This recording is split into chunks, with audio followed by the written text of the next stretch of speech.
క్రీస్తునందు ప్రియమైన వాళ్ళారా, శుభాలు. ఎలా ఉన్నారు? బాగున్నారా? నిన్నటి దినము ఎలా గడిచింది? ప్రభువుకు మహిమకరంగా జీవించారా? జీవించినట్లయితే ఆయనకు స్తుతులు. లేని ఎడల ఆయన మనలను క్షమించును గాక. నేటి దిన ధ్యానాంశము మార్కు సువార్త 3వ అధ్యాయము 6వ వచనం. మార్కు సువార్త 3వ అధ్యాయము 6వ వచనం. పరిసయ్యులు వెలుపలకు పోయి వెంటనే హేరోదీయులతో కలుసుకొని ఆయనను ఎలాగూ సంహరింతుమా అని ఆయనకు విరోధముగా ఆలోచన చేసిరి.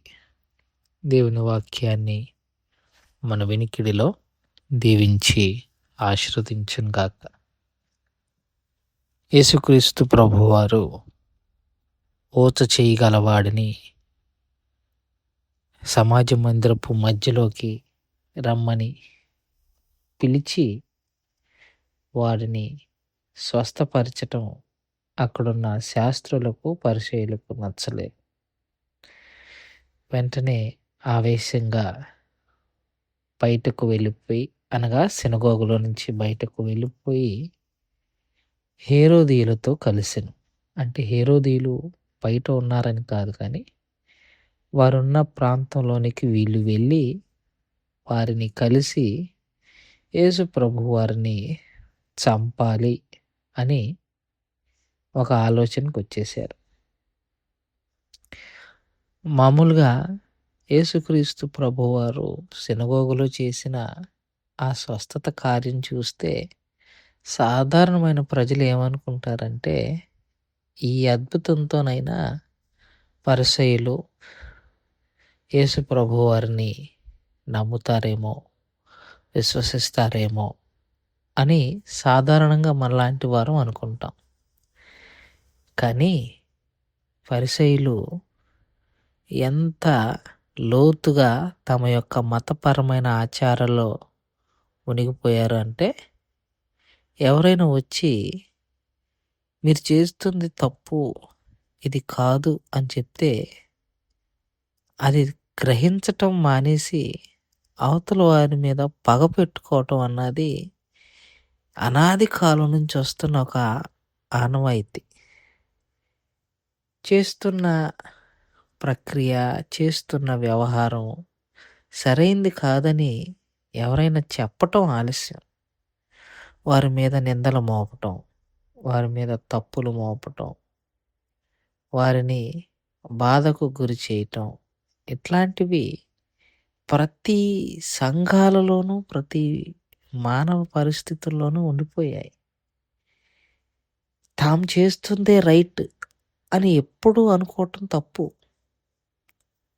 కొన్నిసార్లు మన ఆలోచనలు తప్పు అవ్వచ్చు. మనమే ఎప్పుడు రైట్ కాదు. మనమే ఎప్పుడు రైట్ అయితే మనం ఎందుకు మనుషులం అవుతాం? దేవుళ్ళు అయ్యేవాళ్ళం. మన వైపు నుంచి తప్పు ఉంటుంది. మన వైపు నుంచి మనం తప్పు ఆలోచిస్తూ ఉంటాం. పరిసయ్యులు కూడా అలా గ్రహించాల్సింది పోయి యేసు ప్రభు వారిని చంపాలనుకున్నారు. కానీ చంపే ధైర్యం చేయలే. కారణాలు 2. ఒకటి, యేసు ప్రభు వారికి పెరుగుతున్న జనాకర్షణ, జనాదరణ. ఆ మధ్యలో యేసు ప్రభు వారిని చంపాలనుకోవటం, ఆయన మీద చేయటం చాలా ప్రమాదకరమైన పరిస్థితి అని వారికి తెలుసు. అందుకే వాళ్ళు అది చెప్పి పని చేయరు. రెండోది, రోమా ప్రభుత్వంలో ఉంది కాబట్టి రోమా ప్రభుత్వం అనుమతి లేకుండా ఎవరిని చంపటానికి వీల్లేదు.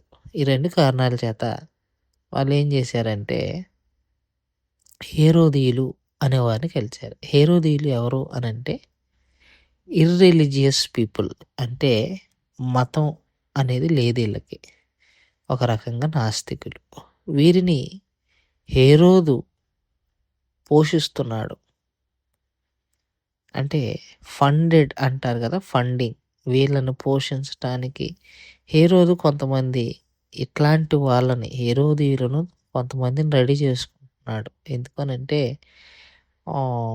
రాజకీయంగా తనకి వ్యతిరేకమైన పరిస్థితులు ఏమన్నా తలెత్తితే వీళ్ళు వారి కొరకు పోరాడటం అన్నది ఈ హేరోదీయులకి, యూదులకి అస్సలు పడదు. పరిసయ్యులకి, హేరోదీయులకి అసలు పడదు. కానీ శత్రువుకి శత్రువు మిత్రువు అన్నట్టుగా హేరోదీయులు యేసు ప్రభువుని ఇష్టపడరు. కారణం యేసు ప్రభు వారికి పాపులారిటీ పెరగటం. అది తన రాజ్యానికి, తన రాజుగారికి ప్రమాదం అని తెలిసినప్పుడు హేరోదీయులు ఎందుకు నిశ్శబ్దంగా ఉంటారు? యేసు మీద దాడి చేయటానికి వారు సిద్ధపడతారు. సో, పరిసయ్యులు కరెక్ట్‌గా వారి దగ్గరికి వెళ్ళి విషయం చెప్పి వారిని పోగేసే ప్రయత్నం చేశారు. ఇక్కడ ఆసక్తికరమైన విషయం, గమనించవలసిన విషయం ఏంటంటే, ఎంత మూఢ అంధకారంలో పరిసయ్యులున్నారంటే దేవుణ్ణి మర్చారు, దేవుని కుమారుణ్ణి మర్చిపోయారు. పక్కన పెట్టేశారు. తాము రాసుకున్న చట్టాలే చట్టాలు.